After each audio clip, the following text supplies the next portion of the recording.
acara kita pada hari ini, marilah kita awali acara kita dengan pembacaan doa. Pembacaan doa akan dipimpin oleh Bapak Sukim. Kepada Bapak Sukim kami persilakan.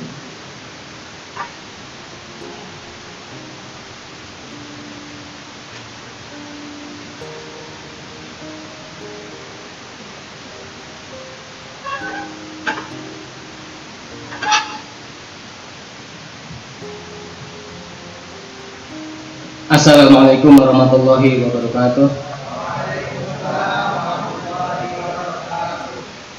Hadirin yang terhormat, izinkan saya memimpin doa dalam acara ini secara Islam. Bagi beragama selain Islam dapat menyesuaikan sesuai dengan agama dan kepercayaannya masing-masing. Sebelumnya, marilah kita tundukkan hati seraya bermunajat kepada Allah Subhanahu wa Ta'ala, memohon doa agar acara ini diridhoi oleh Allah Subhanahu wa Ta'ala. Astagfirullahaladzim, astagfirullahaladzim, astagfirullahaladzim. Alhamdulillahirabbil alamin. Allahumma shalli ala Muhammad wa ala ali Muhammad. Hamdan syakirin, hamdan mu'alim, hamdan kulli amal fi majidah. Ya Rabbana lakal hamdu kama yanbaghi li jalali wajhika wa 'azimi sultanik. Rabbi shrah li sadri wa yassir li amri wahlul 'uqdatam min lisani yafqahu qawli. Ya Allah, Zat yang Maha Terpuji, puji syukur kami panjatkan kehadirat-Mu atas limpahan rahmat dan karunia-Mu. Curahkanlah kepada kami dengan rahmat dan karunia-Mu pula, serta izin dan ridho-Mu pada hari ini, Selasa tanggal 29 Maret 2016.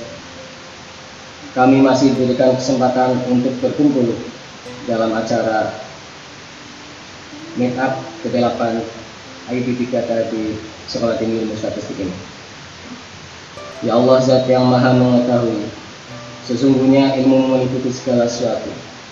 Engkaulah pemilik dan sumber segala ilmu. Kami memohon kepadamu, jadikanlah ilmu yang kami dapatkan dalam acara ini menjadi ilmu yang Engkau ridhoi, ilmu yang bermanfaat bagi pembangunan dan kemajuan bangsa kami. Kami juga memohon kepadamu, ya Allah, jadikanlah ID3 Community dan Sekolah Tinggi Ilmu Statistik sebagai wadah untuk bisa menghasilkan semua ilmu yang telah kami dapat sebagai bagian ikhtiar kami untuk meningkatkan kemampuan bangsa dalam menyongsong era Big Data. Ya Allah, Zat yang Maha memberi petunjuk, tunjukkanlah kepada kami bahwa yang benar itu benar, dan berilah kami kemampuan untuk mengikutinya. Dan tunjukkanlah kepada kami bahwa yang salah itu salah, dan berilah kepada kami kemampuan untuk menghindarinya. Lindungilah kami dari sifat sombong, zalim, dan sewenang-wenang.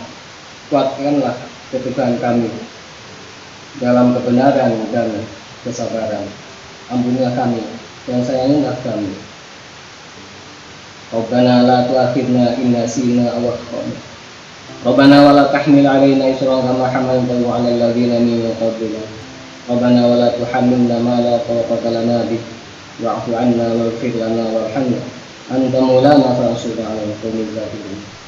Ya Allah, ya Tuhan kami, janganlah Engkau hukum kami jika kami lupa atau bersalah. Janganlah Engkau bebankan kepada kami beban yang berat yang tidak kuat kami memikulnya, sebagaimana telah Engkau bebankan kepada orang-orang sebelum kami. Ya Allah, ya Tuhan kami, janganlah Engkau bebankan beban kepada kami apa yang tidak sanggup kami memikulnya. Beri maafkanlah kami, ampunilah kami dan rahmatilah kami. Engkaulah penolong kami, maka tolonglah kami terhadap kaum yang kafir. Rabbana atina fid dunya hasanah wa fil akhirati hasanah wa qina adzabannar. Wa sallallahu ala Muhammadin nabiyyi wa alihi wasallam. Walhamdulillahirabbil alamin. Assalamualaikum warahmatullahi wabarakatuh.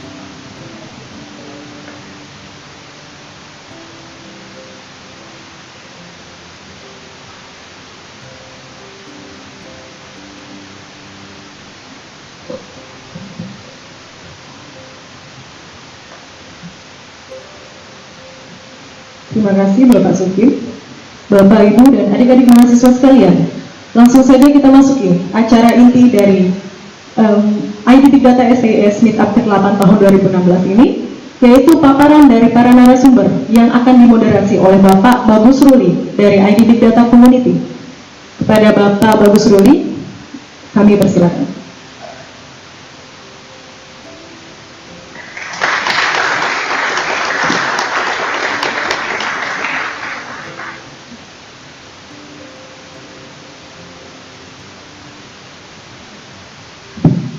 Bismillah. Assalamualaikum warahmatullahi wabarakatuh. Yang terhormat Pak Monang, Ketua STIS, kemudian ada Pak Fanani juga dari Dirjen Pajak. Yang terhormat Pak Beno Punto Pradekso dan Pak Arya, jajaran direksi dari Solusi 247. Yang terhormat jajaran pejabat dari BPS, ada Pak Imam Mahdi. Di sini juga beliau akan men-share ya mengenai data center BPS, dan juga ada Pak Komisi di sini. Saya mohon maaf kepada bapak-bapak yang di depan, sepertinya acara kita switch dari formal ke informal. Setuju? Setuju? Kok setuju yang kanan? Setuju? Setuju?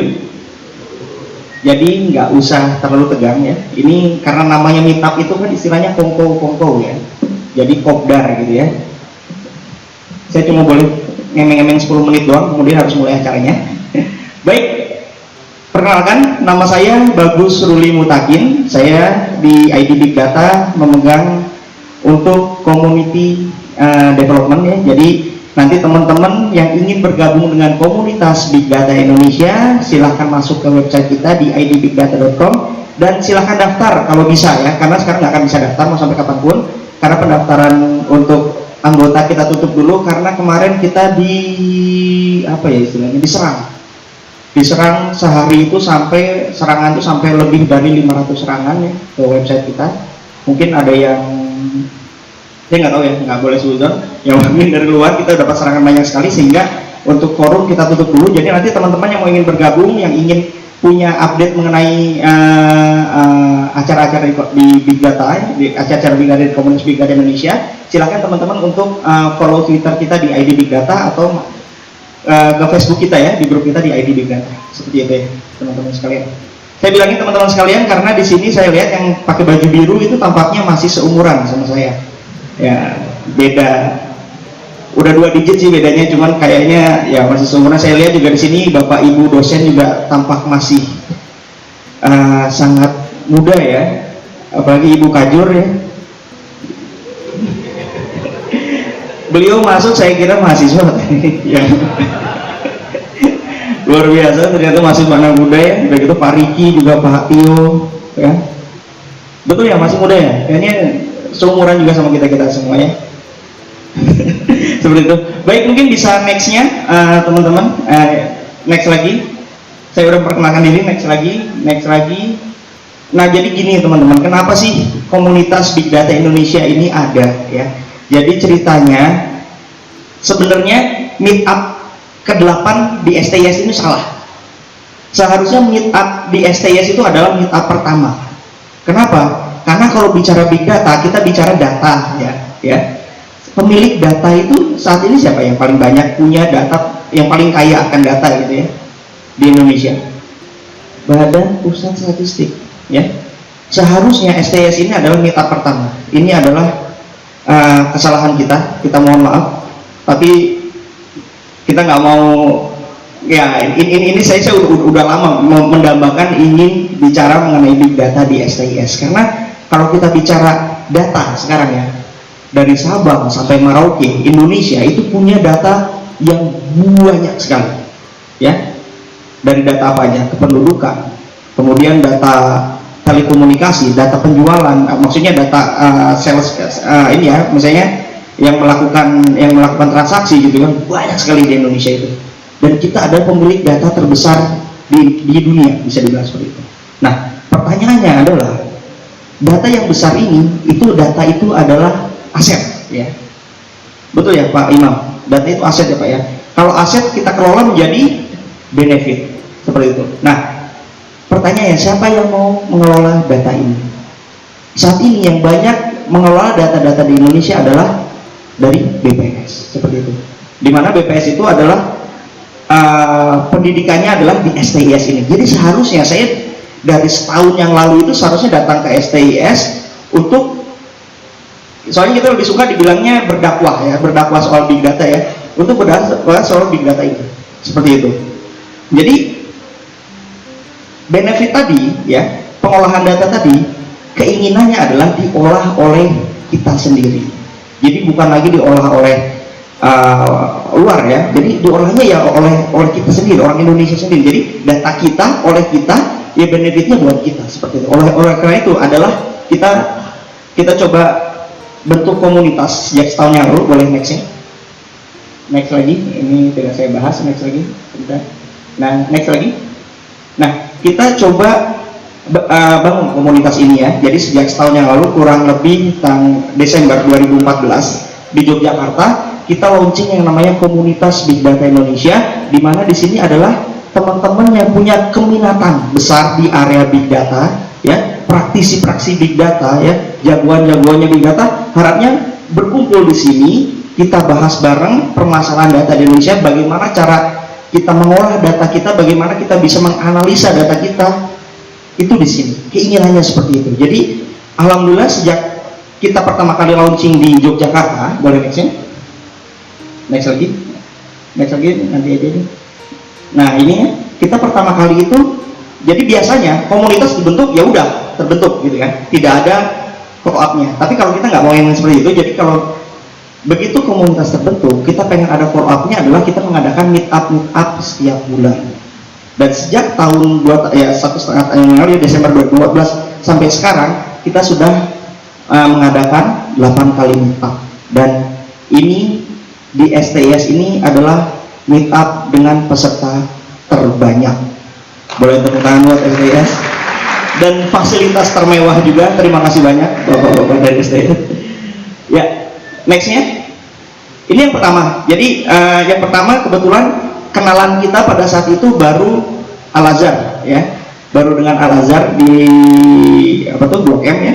Kita mengadakan meet up pertama di sana ya. Di sana juga banyak sekali praktisi-praktisi yang mengisi, dan namanya Pak Anto Satrio Nugroho.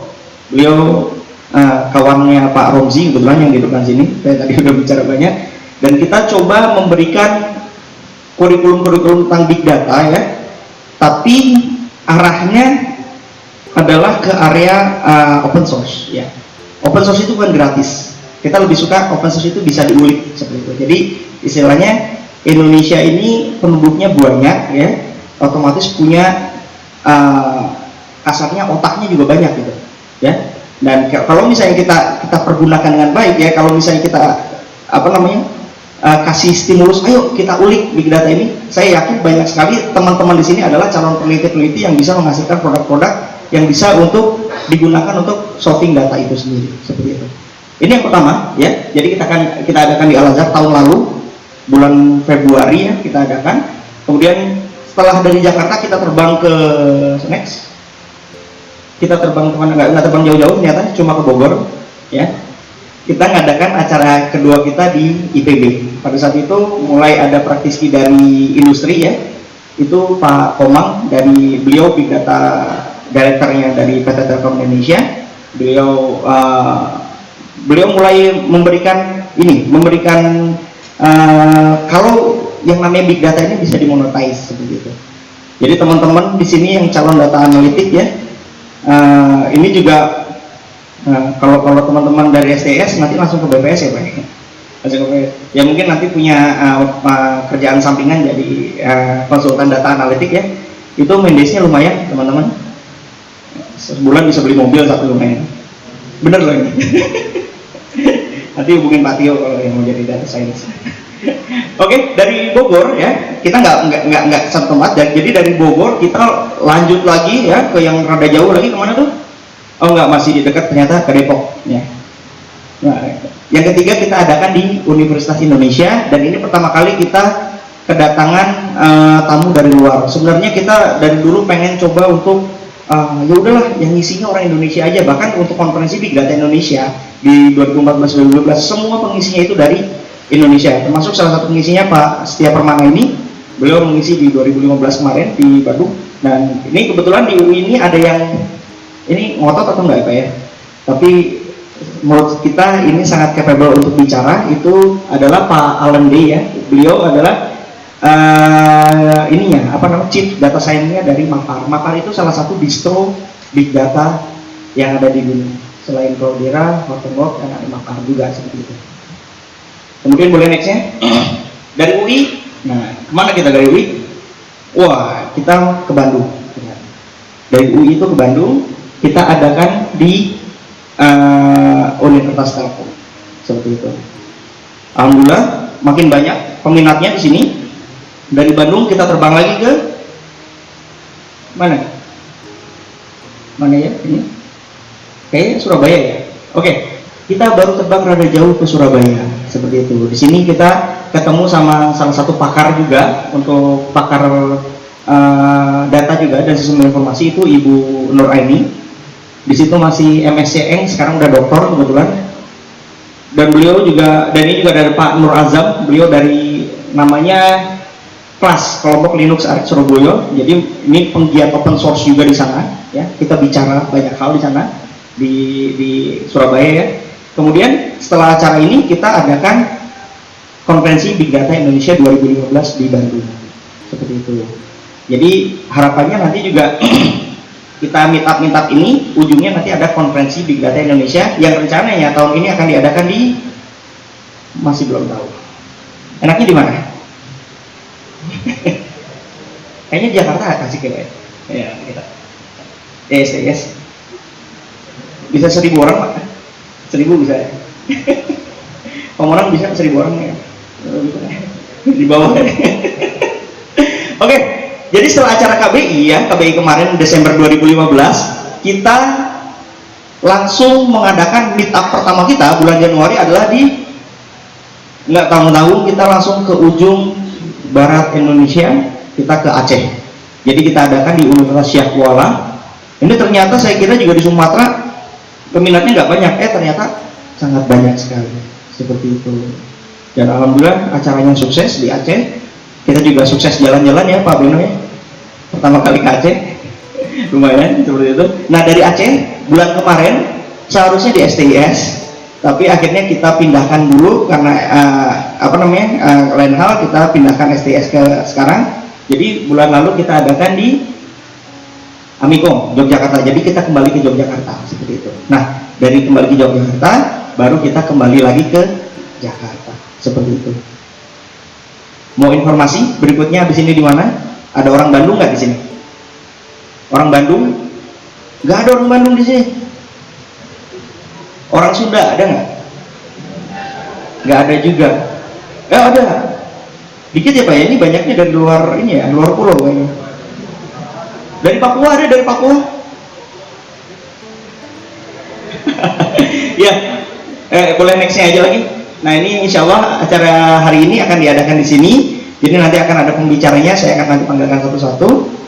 Ini sangat menarik ya, jadi teman-teman jangan kemana-mana sampai jam 12, apalagi yang teman-teman berseragam seperti ini jadi kuliah juga ya Pak ya. Jadi nggak bisa kemana-mana. Oke, jadi insya Allah bulan depan kita akan adakan di kota Bandung lagi. Jadi kita akan adakan di jurusan Informatika ITB ya. Dimana nanti saya minta salah satu pembicaranya dari STIS. Pemenang saya minta satu ya Pak ya. Saya udah tahu siapa yang saya minta Pak. Udah senyum-senyum juga nih. Ya boleh nextnya.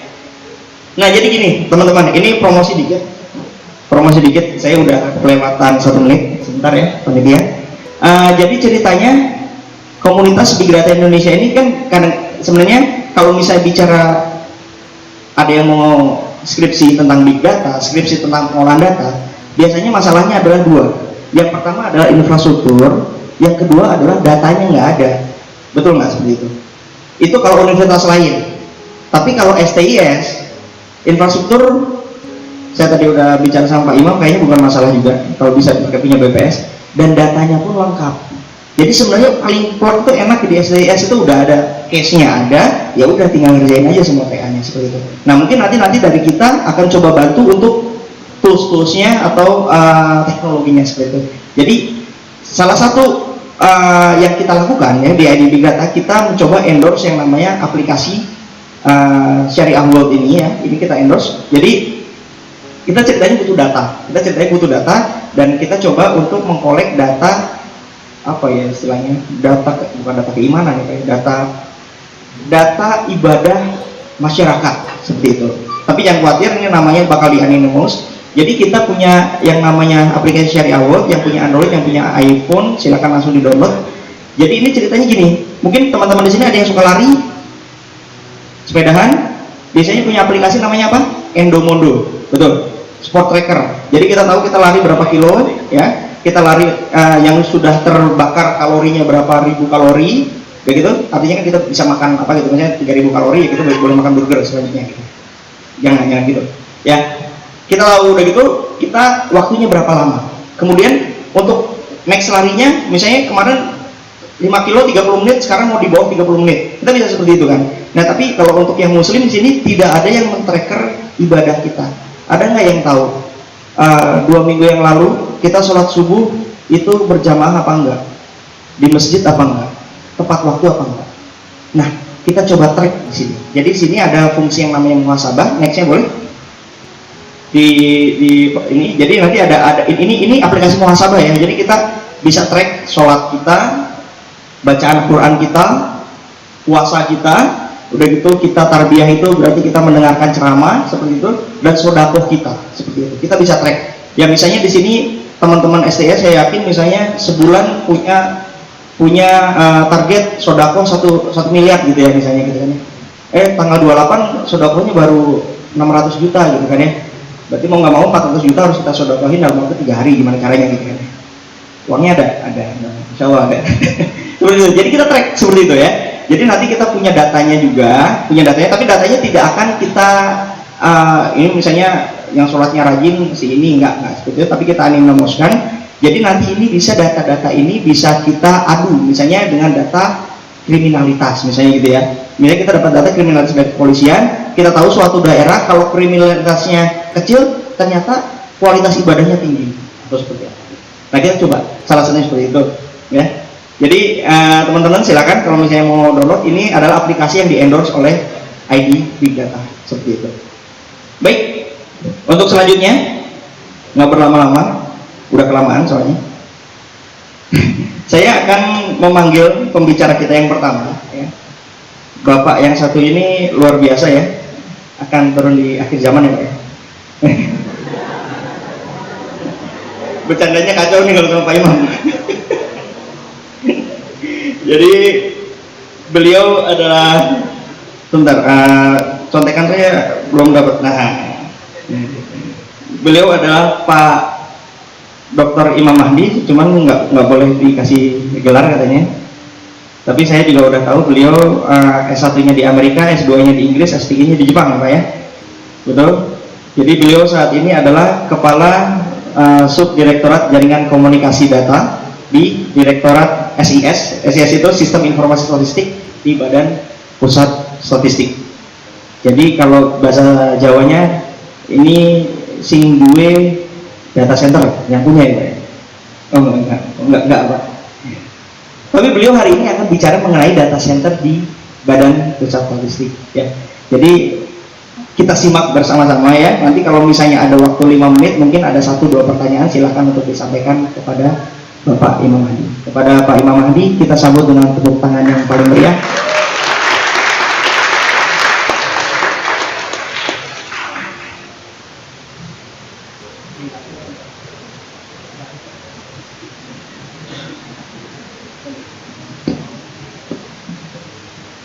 Saya berdiri apa dulu? Saya juga lupa.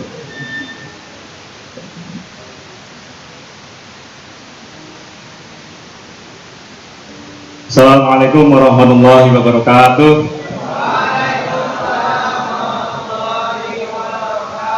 Alhamdulillahirabbil alamin. Segala puji syukur kepada Allah Subhanahu wa taala, Tuhan yang Maha Kuasa, memberikan rahmat, memberikan blessing kepada kita sehingga kita bisa hadir pada pagi hari ini.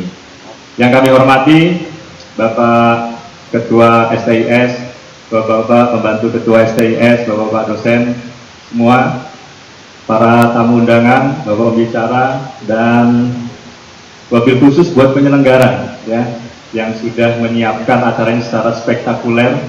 Ini trending ya langsung ya di TV channel berapa nih Pak? Nah, channelnya idbigdata.com ya. Dan juga yang saya banggakan, adik-adik mahasiswa semua, semangat pagi. Nah, begitu. Kalau teman-teman ini semangat, saya juga semangat, gitu ya. Ya, jadi pada pagi hari ini saya mencoba menyampaikan sedikit pengalaman, sebenarnya sharing saja. Saya bukan penguasa data center, saya cuma dipasrai untuk mengelola data center. Jadi hari-hari ya ngelus-ngelus itu ya, data center yang kotor-kotor ya dilatih seperti itu ya. Kalau nggak lancar ya dibikin lancar seperti itu. Oke, this is my name ya. Mana? Next. Nggak connect ya? Oh ya. Next please. Ya, kita menggunakan voice recognition ya. This everything's automatic ya. Manually automatic. Yang di sini ngomong sana mencet. Nah, manually automatic ya. Ini nama saya Imam Mahdi, dari kecil sampai sekarang masih sama. Katanya akhir zaman ya ada benarnya juga gitu ya. Jadi salah satu cirinya ya Imam Mahdi sudah turun, kemudian jumlah wanita itu lebih banyak daripada jumlah pria. Terbukti di STIS pun begitu mahasiswinya ya. Jadi termasuk matahari itu jaraknya semakin dekat dengan bumi. Di Pasar Baru matahari Deptor sudah ada. Jadi seperti itu. Jadi memang sudah mendekati akhir zaman. Ini sementara masih di jaringan komunikasi data di Direktorat Sistem Informasi Statistik. Mohon maaf nanti kalau bahasanya campur-campur, kadang nggak bahasa Jawa gitu ya, bahasa Jepang, bahasa Inggris, bahasa Arab, bahasa apa lagi, Jerman. Ya itu kalau bisa, kalau nggak bisa ya nggak keluar. Ya, this is outline. Next. Jadi yang akan kita bicarakan pertama coba mengenalkan dulu apa itu big data, ya kemudian case-case yang ada di official statistik, contoh-contoh saja yang sudah ada, kemudian tantangan big data buat official statistik khususnya BPS itu kira-kira seperti apa, kemudian yang paling banyak akan saya ulas adalah mengenai big data infrastructure, ya ini khususnya tentang data center. Jadi BPS ini historinya itu dari mainframe kemudian ke distributed computing melalui PC-PC, kemudian memiliki server-server, dan sekarang berevolusi sudah memiliki data center. Kalau dulu namanya bukan data center tapi adalah ruang server. Sekarang kita baru berani menyebut data center. Kenapa begitu? Saksikan setelah pesan-pesan berikut. Ya, nah kemudian yang terakhir adalah future step, apa sih yang harus kita lakukan khususnya buat teman-teman mahasiswa. Ya, big data. Next. Big data adalah ya data yang besar kan gitu. Big itu besar kan. Ya. Data itu ada di mana-mana. Kenapa begitu besarnya? Karena data itu ada di mana-mana. Data yang kita pakai di HP itu adalah mentransmisi data. Kalau update status itu juga data. Jadi data itu ada di mana-mana. Volumenya akan sangat besar. Apalagi yang kita tahu data-data yang berada di internet. Ya, itu volumenya sangat besar. Kira-kira sanggup nggak ya kita menyimpan seluruh data itu gitu ya. Orang kalau kita pakai HP itu aja kadang HP-nya lemot karena apa? Memorinya habis gitu kan. Itu nggak cukup. Data center yang segitu besarnya juga kadang nggak cukup gitu ya. Nah, ini karena volumenya besar. Kemudian sudah berada di mana-mana tersebar. Kita sebenarnya bisa akses itu data gitu ya kalau mau ya. Kemudian datanya juga macam-macam dari masa lalu gitu ya. Kalau yang update status saya sedang sedih itu habis diputus pacar, nah itu ada. Jadi jangan salah. Kalau kita update status sesuatu, itu paling tidak 10 tahun data itu akan tersimpan. Jadi kalau ngupdate-nya macam-macam, ya macam-macam itu akan tampil selama 10 tahun, bisa lebih gitu ya. Data yang dari dulu sampai sekarang itu juga ada, kalau kita mau carinya. Nah, informasi yang tersedia ini kadang-kala tidak semuanya adalah benar. Jadi informasinya ya kadang yang hoax-hoax itu ya, tipuan. Kan sering menerima pulsa ya, SMS pulsa kayak gitu ya. Ya, sama menerima email Anda kuotanya sudah penuh, padahal dia nyamar. Nah, informasi-informasi seperti itu juga tersebar luas. Tetapi informasi yang bermanfaat, yang bernilai juga ada. Di samping ada garbage, di sana juga ada gold, atau bahkan sekarang apa? Platinum ya? Platinum, Pak. Levelnya sampai seperti itu. Nah, ini tinggal bagaimana kita mau memanfaatkannya. Kemudian bentuk datanya, format datanya ada yang terstruktur. Kita sudah mengenal struktur seperti sekarang, ada baris, ada kolom, itulah terstruktur. Ada yang semi terstruktur, bahkan nggak ada strukturnya. Kalau kita baca di internet gitu ya, di web, baca blog atau baca Facebook, itu kan strukturnya tidak terlihat. Semuanya tulisan, dari atas sampai bawah tulisan semua, ada gambar dan segala macam. Bagaimana kita mensarikan informasi yang penting tadi? Di antara kata-kata segitu ribuan banyak, itu ada informasi yang penting, tetapi ada informasi yang garbage juga. Nah, peluang kita ya memanfaatkan segala informasi yang tersedia untuk BPS itu kira-kira apa? Bisa nggak sih kita memanfaatkan itu untuk meningkatkan kegiatan statistik kita? Kalau ada missing value, bisa nggak sih kita mencari atau menebak dari informasi yang diperoleh di internet? Bisa nggak seperti itu? Nah, peluang-peluang itu juga ada ya, itu peluang, cuma tantangannya pun besar. Nah, ini contoh penggunaan big data yang ada di official statistik. Ini saya cuma ngopi aja ya, next please. Ngopi saja, itu dari UN-STAT, UN Organization ya, dari Statistical Division di UN, itu sudah mengadakan survei tentang big data projects di official statistik di NSO. Ada 57 yang disurvei. Ya, ini saya hanya mencuplik beberapa saja. Jadi misalnya untuk national accounts, kita sudah tahu untuk neraca itu melakukan analisis atau studi terhadap gambaran umum tentang ekonomi. Ketika akan menampilkan suatu data statistik, tentunya kelayakannya itu harus diuji dulu. Kira-kira rasional nggak sih, make sense apa enggak gitu ya, dengan situasi ekonomi yang ada saat ini. Dia mencari informasi, oh harga semen di sana naik gitu kan. Cari informasi, oh perubahan tanah sawah berubah menjadi perumahan atau industri. Fenomena-fenomena ekonomi seperti ini sudah kita lakukan. Cuma nyarinya ya lewat koran, lewat kata teman, apa kata siapa gitu ya. Coba kita cari informasi tersebut melalui informasi yang ada di internet, big data. Kita maunya automatically ya mencari informasi tersebut. Atau misalnya informasi mengenai statistik pertanian ya. Informasi mengenai apa ya? Harvest itu apa ya? Oh, harvest itu. Nah, betul, panen. Oh, hebat bahasa Inggrisnya. Jadi kalau informasi panen itu bisa kita ambil dari satelit-satelit ya. Google itu punya satelit, bisa ditangkap gitu kan. Kemudian dianalisis ya, tentunya ada teknik-teknik analisis tertentu. Kemudian bagaimana kita bisa mengetahui rumah itu ada penghuninya apa enggak? Nah, ini salah satu yang ada di Kanada, mereka melakukan yang nama smart meter. Jadi artinya PLN itu ada informasi meterannya, yang secara otomatis itu bisa diketahui ya datanya. Nah, ketika data-data pelanggan tadi kok cuma 0 saja kilowattnya gitu, itu artinya rumah tersebut tidak ada penghuninya. Nah, ini sangat membantu buat statistik, apakah rumah itu berpenghuni atau tidak, atau jangan-jangan ada huni yang lain gitu ya. Nah, kemudian untuk internet sebagai data source untuk mengetahui misalnya angka statistik di bidang TIK, itu pun bisa dilakukan. Kalau sementara yang kita lakukan adalah dengan melakukan survei-survei ke sekolah-sekolah, ke hotel-hotel, ke lembaga pemerintah, penggunaan internet seperti apa ya, ke rumah-rumah penduduk, bisa nggak sih kita menghasilkan statistik TIK itu melalui akses yang dilakukan di setiap daerah tentang internet?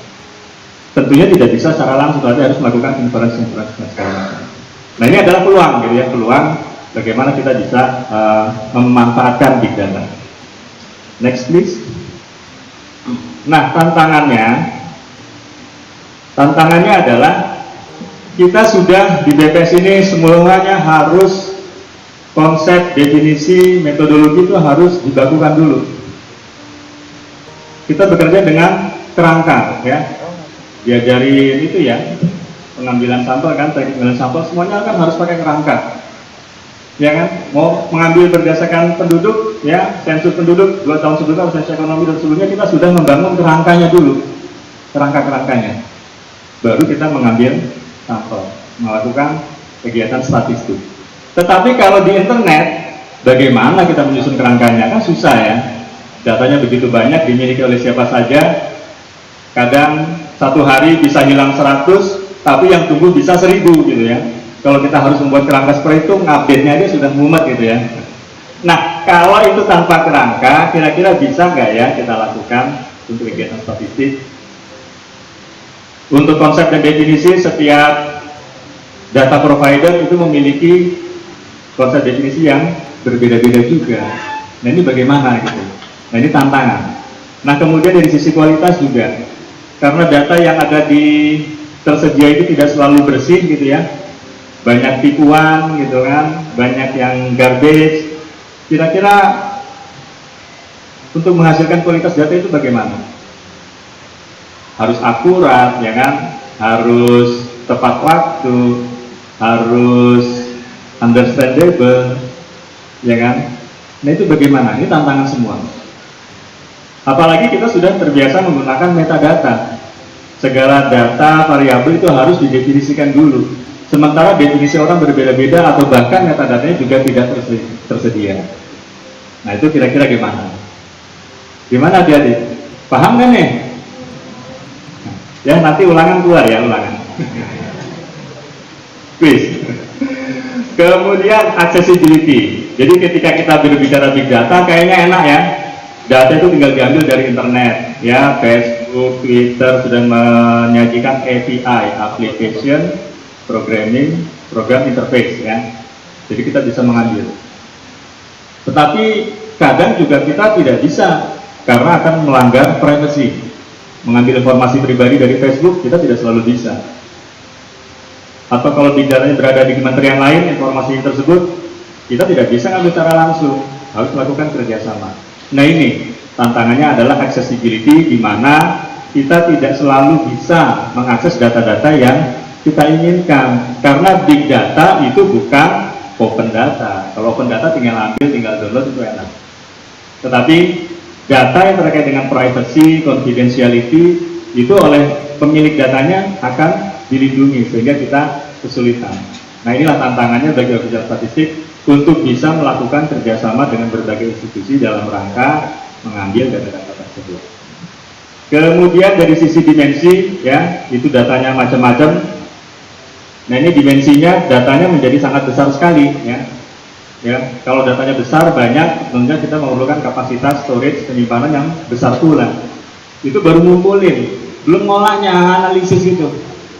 Nah, itu perlu daya komputasi yang besar. Nggak bisa menggunakan PC-PC seperti biasa, nggak bisa hanya menggunakan single server seperti biasa, meskipun servernya mau mahal gitu ya. It's not enough to process all those big data. Nah, tantangannya seperti itu. Dari semua tantangan yang ada 1, 2, 3, 4, ini hanya beberapa saja. 3 itu wilayahnya adalah wilayah business case, ya, wilayahnya subject matter untuk bisa memahami, mengimplementasikan big data tersebut. Sedangkan IT ya cuma yang terakhir itu aja, sedikit gitu ya. Jadi peran utamanya adalah berada di subject matter.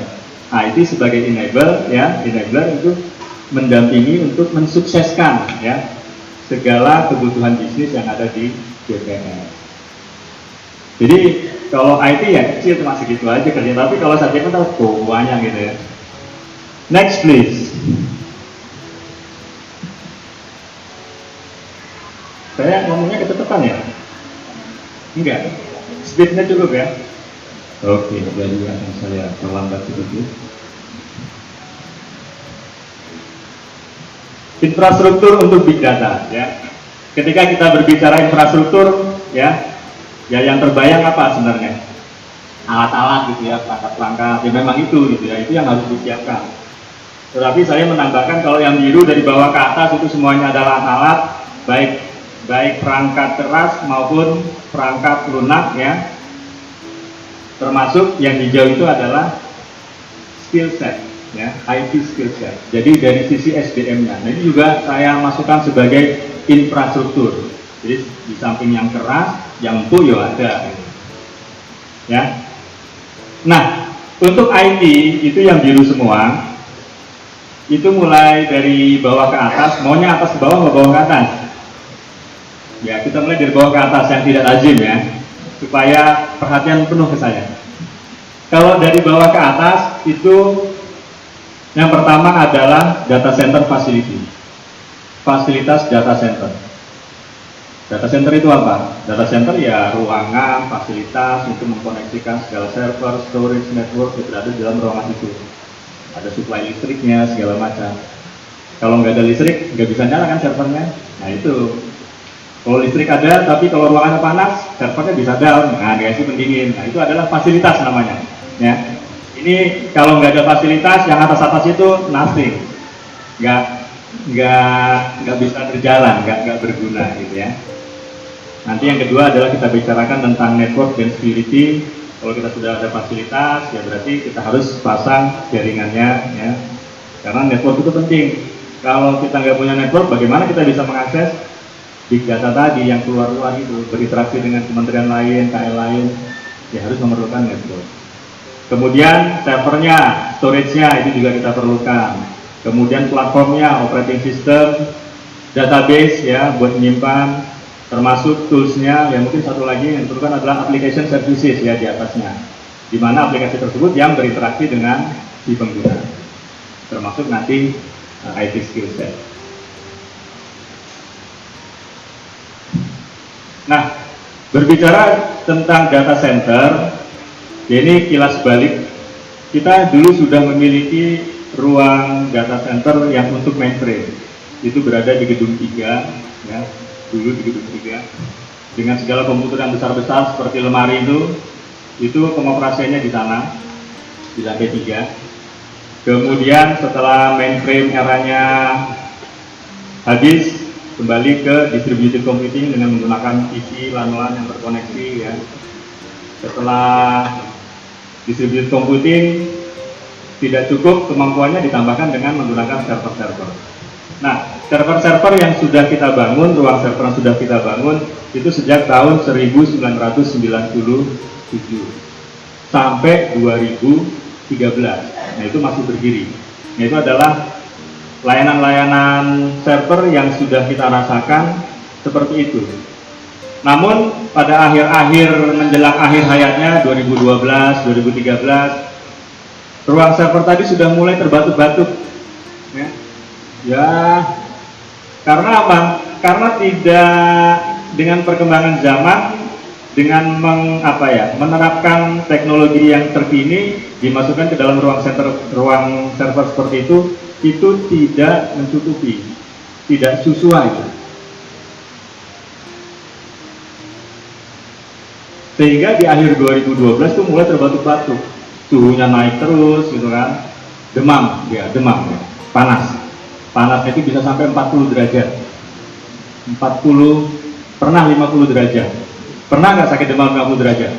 Nggak pernah. Nah ini server kita sudah pernah itu melakukan, sehingga langsung down. Kasih paracetamol juga nggak mempan ternyata. Ya kan? Pernah juga pendinginnya itu bocor. Nah itu karena sudah saking tuanya. Ya. Kalau next please. Ya. Kalau yang kiri itu adalah situasi dari 1997 sampai 2013. Nah yang sebelah kanan itu adalah situasi 2013 ke sini 2014 ya. Nah yang kiri kita masih belum memiliki standar. Nah standar yang kita terapkan sekarang TIA 942, ini adalah standar internasional Telecommunication Industry Association 942. Nah ini adalah standar data center. Kita menerapkan level 2 atau yang dikenal dengan tier 2. Standar data center ini ada tier 1, tier 2, tier 3, tier 4. Kalau yang dulu kita tier 1 ya kadang juga nggak nyampe gitu ya, karena sudah terbatuk-batuk itu. Kalau tier 1 segalanya perangkatnya tuh harus tersedia dengan asumsi tidak ada perangkat yang mati. Itu tier 1. Kalau ada perangkat yang mati, down semua. AC-nya mati, panas, mengakibatkan perangkat yang lain juga ikut down. Kalau tier 2 itu yang namanya dikenal dengan redundant ya. Jadi device-nya segala perangkatnya itu adalah redundant. N+1. Kalau kita punya AC yang diperlukan 3, maka ditambahkan 1, 3 tambah 1 menjadi 4, yang 1 standby. Kalau ada 1 yang rusak, 1 bisa take over. Asumsinya seperti itu. Termasuk listrik, ya. Sumber listrik juga nggak bisa 1 dari PLN, kita tambahkan dengan genset. Kalau genset itu mau take over listrik, itu bebannya perlu 2 genset, maka gensetnya harus ditambahkan 1, ya, N plus 1 jadi 3, yang beroperasi 2, 1 standby, 1 nanti rusak, 1 akan take over. Seperti itu. Apa lagi? Listrik, genset, pendingin, UPS, baterai, betul, UPS, ya. UPS, kita tahu UPS ya, UPS yang di PC-PC itu. Nah, UPS-nya nggak kayak begitu, UPS itu kayak lemari besar gitu ya. Nah, kalau UPS-nya kita perlu 2 UPS, masing-masing misalnya 100 kVA, 200 kVA, maka kita harus tambahkan 1. Nah, itu adalah level 2. Nah, BPS kenapa milihnya level 2? Kok nggak milih yang tier 3, seperti Kementerian Keuangan, pajak itu kan tier 3, canggih gitu ya. Kenapa? Ya karena disesuaikan dengan bisnis BPS, bahwa bisnis BPS itu tidak dianggap sebagai kritikal, di mana tidak ada transaksi yang dilakukan secara real time. Nah, itu sudah diklasifikasikan oleh Kominfo. Kita tidak menjadi IT yang kritikal. Tetapi Kementerian Keuangan, pajak itu masuknya kritikal karena ada transaksi yang real time yang harus dilakukan oleh penggunanya. Nah, ketika kita mencapai real time seperti bank, minimal itu harus level 3. Level 3 itu adalah redundant tambah 1 plus jalur listrik, jalur AC itu ditambah 1 lagi. Kalau jalurnya mati, ada jalur cadangan. Sehingga apabila terjadi maintenance, ini masih bisa dihindari. Ya. Kalau tier 2 ada maintenance, itu bisa mati. Tapi kalau tier 3 itu berkurang. Nah, kalau tier 4 lebih canggih lagi. Ya mungkin di Google kali tier 4 ya. Nah, itu semuanya ada redundant, jalurnya ditambah 1, sumber listriknya itu berganda, tidak hanya PLN, yang mungkin gas, ada batu bara dan segala macam gitu ya. Kemudian redundantnya itu adalah paralel, bisa saling silang, sehingga kemungkinan matinya itu menjadi kecil. Nah, kalau tier 2 availability-nya, probability-nya itu adalah 99,741%. Itu up. Artinya dalam 1 tahun dia bisa hidup 99,741%. Boleh mati selama 22 jam dalam setahun. Banyak ya 22 jam. Kalau dibagi per bulan berapa?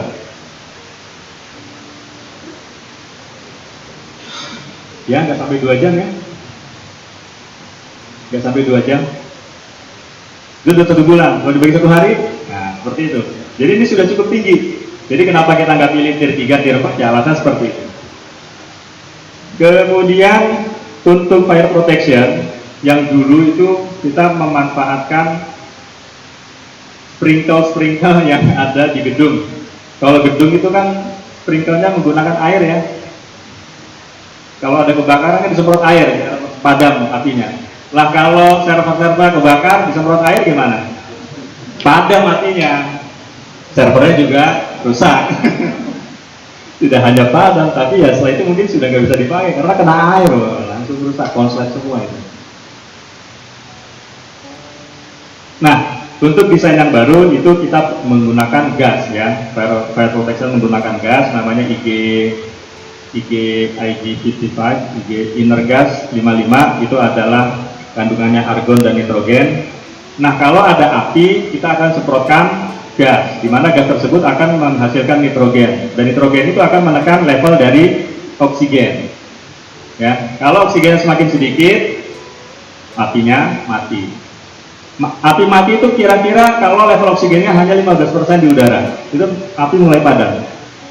Tetapi ini aman buat manusia. Kalau ada yang terperangkap data center, ada kebakaran, oksigennya tinggal 15%, masih bisa bernapas. Tapi yo megah-megah. Apalagi kalau yang punya asma sudah pusing gitu. Jadi safety human ya, safe juga buat perangkat karena nggak disemprotkan air. Jadi begitu nanti apinya padam, perangkatnya insya Allah masih bisa. Nah, kalau dulu kita tidak punya yang namanya control environment, makanya pernah banjir itu kita data center ruang servernya kebanjiran dari PAC. Kan pendingin itu mengeluarkan air yang tetes embun itu. Ternyata itu ada saluran yang mampet, nggak bisa ngalir, banjir. Wah, kalau udah kena air bahaya ini, bisa rusak semua. Karena tidak ada kontrolnya. Nah, sekarang kita sudah punya environment control. Ya. Environment control ini kita bisa mendeteksi water leakage, kita bisa mendeteksi suhu, ya, kita bisa mendeteksi kelembapan, kita bisa mendeteksi pintu terbuka aja bisa kita deteksi seperti itu.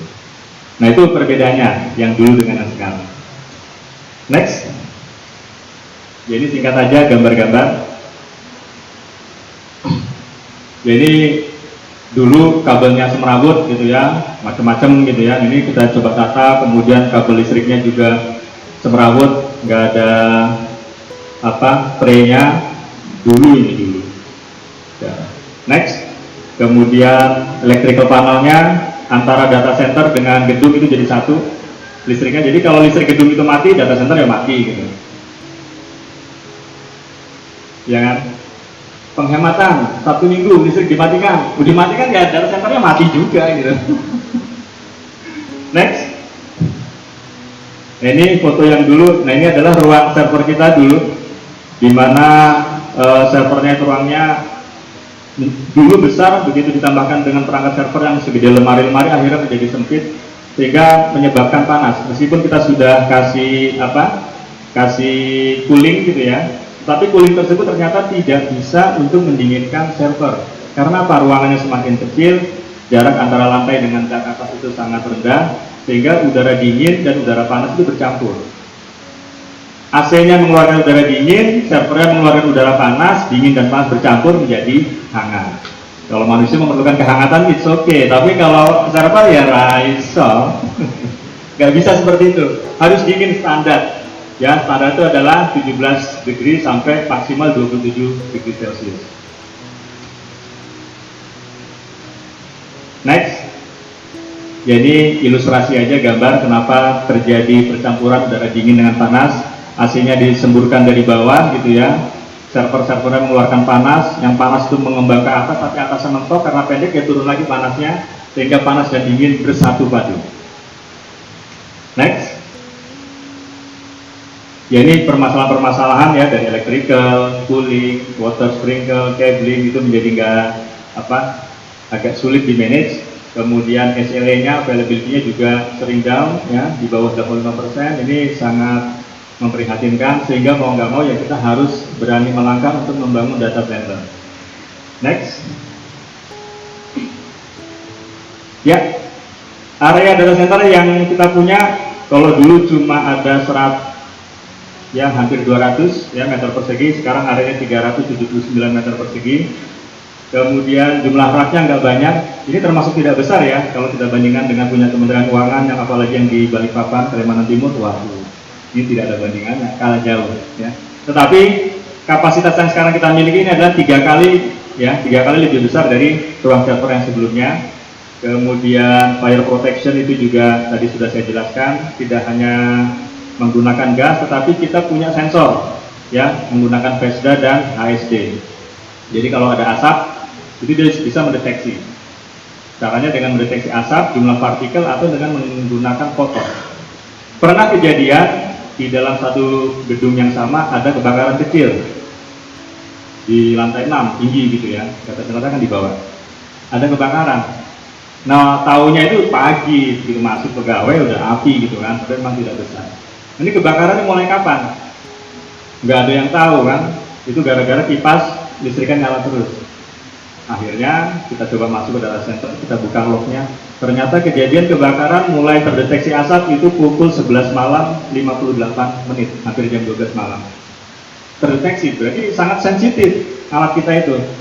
Asap yang di lantai 6 bisa masuk ke ruang data center kita. Di situ mulai memberikan alarm, ngirim SMS gitu kan, ke saya, ke teman-teman pengelola data center, dikasih tahu bahwa itu ada alarm. Tapi ya sudah jam 12 tidur semua, ya akhirnya nggak ada yang tahu. Percuma ngasih alarm, tetapi kalau yang terima itu tidur gitu. Ya untungnya kebakaran kecil gitu ya, kebakaran kecil. Nah itu cukup sensitif alat deteksinya. Kemudian cooling system kita juga berbeda dengan yang lain. Kalau data center yang lain termasuk Kementerian Keuangan mungkin masih menggunakan teknologi downflow dari bawah gitu ya, diseburkan keluar. Tapi kalau kita menggunakan container, mungkin kalau nggak salah katanya itu ya, katanya kita menggunakan teknologi container ini pertama di Indonesia, katanya gitu. Nah, tepuk tangan kok malu-malu. Tepuk tangan tuh yang kencang gitu ya. Yang kedua akan menggunakan teknologi containment, katanya nih, ini adalah Lemsanet. Jadi membangun data center yang ada di Sawangan, dia akan menggunakan sistem containment. Next. Nah, ini saya ceritakan sedikit aja. Containment itu apa? Containment itu kurungan, ya, kurungan. Kurungan, kemudian jadi servernya itu dikurung, ya. Nah, di dalam kurungan tadi itu kita kasih cooling. Jadi coolingnya itu jadi satu dengan server berdampingan. Kenapa berdampingan? Ya supaya lebih dingin, ya kan? Kalau Anda berdampingan supaya lebih hangat, kalau kita ini supaya lebih dingin, ya. Supaya lebih dingin, cooling, ya. Kemudian ditutup rapat. Tujuannya apa? Supaya dinginnya itu efektif. Benar-benar semua server itu bisa merasakan nikmatnya dingin. Nah, kurang lebih seperti itu. Nah, panasnya dikemanain? Nah, panasnya lewat belakang, ya. Jadi kalau yang merah itu belakang server, itu dia akan mengeluarkan panas. Berarti di dalam kurungan itu dingin, di luar server itu panas. Nah, sekarang kalau dulu kita masuk ke data center itu pakai jaket karena dingin, sekarang masuk data center itu ya enak, gak usah pakai jaket, seperti biasa saja, ya. Ya, hangat dikit lah, gitu kan. Seperti itu. Nah, ini energinya lebih efisien. Next. Satu lagi adalah alat monitoring. Alat monitoring ini kita menggunakan, ya kalau istilahnya itu DCIM, Data Center Information Management. Jadi segala informasi yang terkait dari data center, dari mulai UPS, baterai, listrik gitu ya, kemudian suhu, kelembapan, pintu, kamera, itu semuanya terintegrasi, ya. Terintegrasi dengan menggunakan berbasis IT, di mana kita bisa melakukan kontrol melalui secara remote, bisa dari rumah, bisa dari mana saja, kita masuk dari sensor, kita bisa kontrol, atau bisa mengeluarkan alert, ya. Alert itu apa ya? Ya itu loh. Nah, betul. Apa ya? Ya, betul. Next. Nah, ini contoh aja, klik. Nah, ini adalah kita bisa menggunakan informasi yang ada di CIM, itu misalnya suhu, ya. Suhu ini untuk UPS, ya. UPS 76. Oh, penggunaan powernya, ya. Jadi kita punya 3 UPS, UPS 1, UPS 2, UPS 3, yang 76% itu artinya power consumption. Menggunakan daya listriknya baru 76% dari kapasitas maksimal. Nah, UPS itu bisa dipakai maksimal 80% dari kapasitas maksimal. Nah, ini teorinya begitu. Kenapa? Karena yang 20% itu adalah cadangan. Takutnya ada lonjakan-lonjakan kenaikan listrik, sehingga kita masih bisa reserve. Ya. Kalau kita maksimalkan sampai 100, ada lonjakan-lonjakan, ya bisa meletus, ya, UPS-nya. Kalau meletus balon ya nggak apa-apa. Tapi kalau UPS ya kacau semua. Ya. UPS 1 76%, 74% dan 80%. Nah, yang sebelah kanan itu adalah penggunaan dayanya baru 31 kilowatt ampere, KPA 29 dan 32. Nah, di sini kita bisa melihat bahwa distribusi beban di antara sama UPS itu adalah relatively similar, ya, the same, almost the same. Jadi ada pembagian beban yang merata. Jadi kita tidak mau bebannya itu berbeda-beda, satu tinggi satu rendah, tapi bagaimana nih kita, ini artinya efektif dan efisien. Next.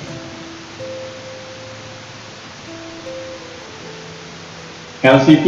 LCP itu adalah liquid cooling package, itu adalah pendingin yang berada di sampingnya di sampingnya server di dalam containment, ya. Itu LCP. Nah, setiap pendingin tadi itu bisa kita deteksi, ya. Suhunya yang dia berikan itu berapa, ya.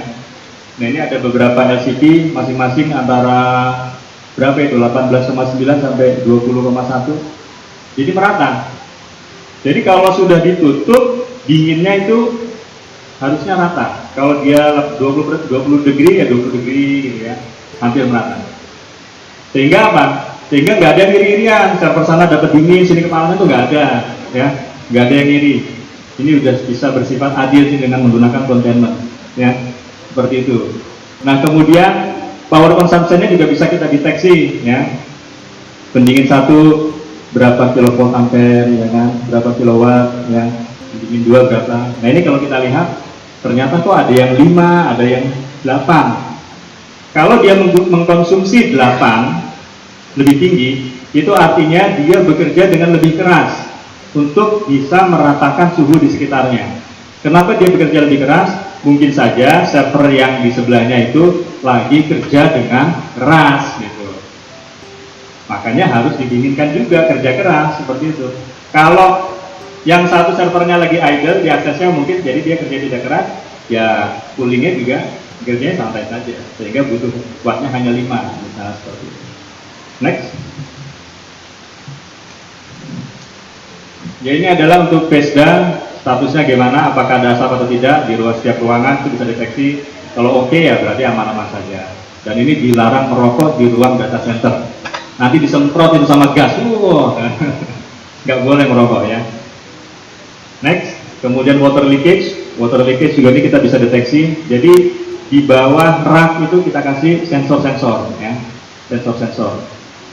Kemudian dekat cooling kita kasih sensor. Karena apa? Leakage itu biasanya dari cooling, dingin ya. Karena dia mengembun, kemudian turun air. Kalau ada air, sensor itu akan mendeteksi, memberitahu kita. Kalau ada warning, ya cepat kita lihat, kita bersihkan. Demikian. Next. Ya, beberapa improvement yang sudah kita lakukan itu ya dari mulai elektrikalnya kita sudah mandiri, tidak gabung dengan gedung, dari mulai transformer ya, trafo yang besar itu sampai ke genset, sampai ke jalur-jalurnya, sampai ke kabelnya, itu tidak ada hubungannya dengan gedung meskipun dia jadi satu dengan gedung kerja. Tapi semuanya sudah didesain seperti itu, kita independen. Kalau gedung mati, data center hidup. Ya. Kemudian cooling kita menggunakan containment sehingga udara panas dan udara dingin itu tidak bercampur. Penggunaan konsumsi listriknya juga menjadi lebih hemat seperti itu.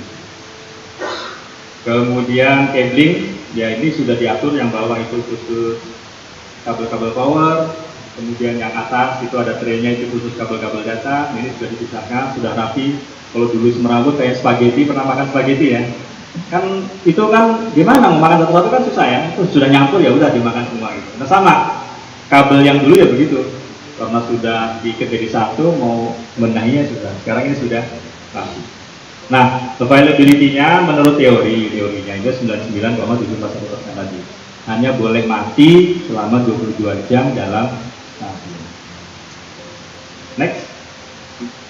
Ya kurang lebih gambarannya data centernya seperti itulah. Karena tidak semua pegawai memiliki kesempatan untuk bisa melihat, karena ini kan restricted area gitu ya, nggak semua tahu gitu. Kemudian untuk network dan security, untuk network kita bandwidth kapasitas yang ada dalam data center sebesar 40 gigabit per second. Kemudian koneksi, kita koneksi menggunakan fiber optik ya. Kemudian core switch-nya, switch untuk network itu kita gandakan, kita redundant. Kemudian kita juga dari core switch, kemudian ada distribution switch, kemudian sampai access switch. Kemudian untuk internet kita menggunakan 2 ISP, primary and secondary. Ini adalah untuk cadangan ya, kalau primary mati secondary bisa dimanfaatkan, tapi prakteknya kita gunakan dua-duanya untuk optimalisasi. Kemudian untuk ke provinsi yang sebelah kanan, VPN, Virtual Private Network. Nah ini kita koneksi ke 33 kantor BPS provinsi termasuk STS dan Pusdiklat. Ini adalah network internal ya, dengan fasilitas sekarang melalui Telkom. Next. Security, ya ini standar di mana kita punya spam filter ya, menggunakan next generation firewall ya, kemudian ada application web firewall dan segala macam. Nah, ini sudah diterapkan di network. Next. Kemudian servernya dari total 42 rak kita baru memakai setengahnya, dan jumlah servernya kurang lebih ada 127 server fisik, di mana 61 itu adalah blade server. Nah, blade ini adalah high performance computing. Kalau kita integrasikan menjadi cluster, ini memiliki daya komputasi yang cukup tinggi. Kemudian storage-nya kita masih belum banyak, hanya sekitar lebih dari 1000 terabyte. Ya. Kalau kita mau menggunakan big data, ya kita tidak berbicara terabyte, tetapi mungkin kita akan berbicara peta gitu ya. Next. Nah, ini untuk platform dan virtualisasi sudah kita terapkan. Operating system yang banyak digunakan adalah Linux ya. Linux, kemudian untuk semua yang berbasis dengan aplikasi berbasis Microsoft kita menggunakan Windows Server. Kemudian virtualisasi kita menggunakan 2 produk, VMware dengan Hyper-V. Itu total dari server-server yang sudah kita virtualisasi berapa tuh? 119 ditambah 331, jadi 450, kurang lebih 450 server dari 127 fisik menjadi 450 server secara virtual. Next. Nah, untuk kebutuhan database kita menggunakan SQL Server. Untuk data warehouse, meskipun masih bersifat prototype, kita belum memiliki data warehouse yang production, itu menggunakan IBM Cognos yang di belakangnya adalah DB2. Kemudian aplikasi-aplikasi lain kita menggunakan yang open source, MySQL dan PostgreSQL. Nah, untuk kepentingan big data, kita tidak bisa mengandalkan database yang seperti ini. Ini adalah untuk data-data yang terstruktur. Sedangkan untuk data yang tidak terstruktur, kita harus menggunakan database lain, misalnya seperti Hadoop. Nah, ini solusi 247 Pakara nih salah satunya. Ya. Next. Kemudian tools, ya, kita juga harus memiliki tools, di mana tools ini kita gunakan untuk mengcapture data. Nah, sementara tools-tools yang kita gunakan itu adalah ETL dan Business Intelligence. Business Intelligence ini untuk menampilkan dashboard-dashboard dari data warehouse yang kita miliki. Nah, kita sudah memiliki Golden Sphere Kapau dari Kovex, ya. Kovex Kapau ini adalah untuk melakukan web crawling. Jadi kita bisa mengumpulkan informasi ke seluruh site-site yang ada secara otomatis. Informasi itu kita ambil, kita himpun. Nah, ini adalah salah satu data capture yang digunakan di big data. Ya, kalau kita mau mengakses ke Facebook, ke informasi apa, kita pasang aja alat ini, maka dia akan jalan. Mau kita set setiap berapa menit, atau setiap berapa jam, atau sehari sekali, dia akan ngambil informasi yang ada. Ini toolsnya juga cukup bermanfaat, tapi ini masih awal. Nah, kalau datanya sudah kita kumpulkan, tools analitiknya ini yang paling penting. Tools analitik yang paling bisa menggunakan ya orang-orang statistik, karena isi tools itu ada tentang statistik semua. Menganalisis apakah data ini benar atau tidak, apa itu tidak, itu adalah hitung-hitungannya adalah dalam rumus-rumus statistik. Next. Kemudian untuk IT skill set, yang menangani data center ini ada 19 orang termasuk saya. Jadi kalau dulu kita skillnya ya tentang server, storage, aplikasi, network, kan seperti itu. Tapi setelah kita memiliki data center yang terstandar, kita harus memiliki tambahan skill, yaitu data center. Nah, 19 orang ini kita lakukan sertifikasi, semuanya lulus. Sertifikasi pertama adalah Certified Data Center Professional. Karena ini CDCT ini berkaitan dengan fasilitas tentang mechanical, electrical ya. Justru barang-barangnya barang-barang bukan IT yang harus ditangani. Nah, kemudian CDFOM, Certified Data Center Facility and Operation Manager. Ini bagaimana kita mengoperasikan ya data center. Nah, ini semuanya sudah mendapatkan sertifikasi. Tetapi kita kalau untuk big data masih kurang, terutama skill-skill yang berkaitan dengan analitik tadi. Beda tools, beda skill lagi. Karena analisisnya bermacam-macam untuk melakukan analisis di big data. Nah, kalau kita melihat paparan tadi secara singkat, mungkin ya next please. Secara singkat kita bisa melihat seberapa besar sih BPS itu siap untuk melakukan big data gitu ya. IT skill set, ya IT mungkin secara umum tidak ada, tapi yang berkaitan dengan big data ya mungkin 1-2 masih parsial. Nah, ini harus ditingkatkan. Untuk tools, masih tools-tools yang bersifat data-data yang terstruktur. Untuk yang tidak terstruktur, kita harus punya tools lagi. masih parsial. Database yang terstruktur juga gitu ya. Data warehouse masih terstruktur datanya. Nah, yang tidak terstruktur, database itu harus berbeda lagi, masih parsial. Virtualisasi mungkin sudah oke, server storage untuk sekarang mungkin perlu, tapi begitu big data, komputasi powernya juga harus ditingkatkan, kemudian jumlah storage-nya juga harus ditingkatkan. Network security mungkin sudah standar sudah oke, kemudian data center sudah internasional standar sudah oke. Jadi masih banyak hal yang harus kita tingkatkan. Nah, ini kira-kira kesiapan kita untuk melakukan penelitian atau melakukan inisiatif di bidang big data. Ini harus perlu improvement yang lebih banyak. Nah, langkah selanjutnya adalah kalau tadi challenge-nya itu kita perhatikan lebih banyak di subject matter, ya kan? Nah, justru subject matter ini yang berperan, yang mendorong supaya terrealisasi big data, ya, penerapan big data di BPS. Termasuk teman-teman di STIS untuk melakukan penelitian-penelitian, ya. Ya, tentunya akan berkolaborasi dengan teman-teman di IT, bagaimana teman-teman IT ini bisa menyiapkan perangkat-perangkatnya, alat-alatnya, ya, toolsnya, servernya, storage-nya. Nah, orang IT ini bisa bekerja kalau dapat masukan dari subject matter. Karena penerapan big data untuk data TIK, penerapan big data untuk agriculture itu berbeda toolsnya. Berbeda tools, maka kita akan mentreatment, ya, dengan cara yang berbeda pula. Saya kira itu, mohon maaf ini agak melebihi waktunya sedikit. Oh, pas ternyata 50 minutes sharp. Tuh, terima kasih. Baik, tepuk tangan yang meriah. Terima kasih Pak Imam Masdi. Pak, karena waktunya habis, kita tidak ada pertanyaan. Atau satu lagi ya? Ya boleh lah. Boleh. Masa ada yang nanya. Baik. Satu sesi aja, 2 penanya. Silakan. Ada dong yang nanya?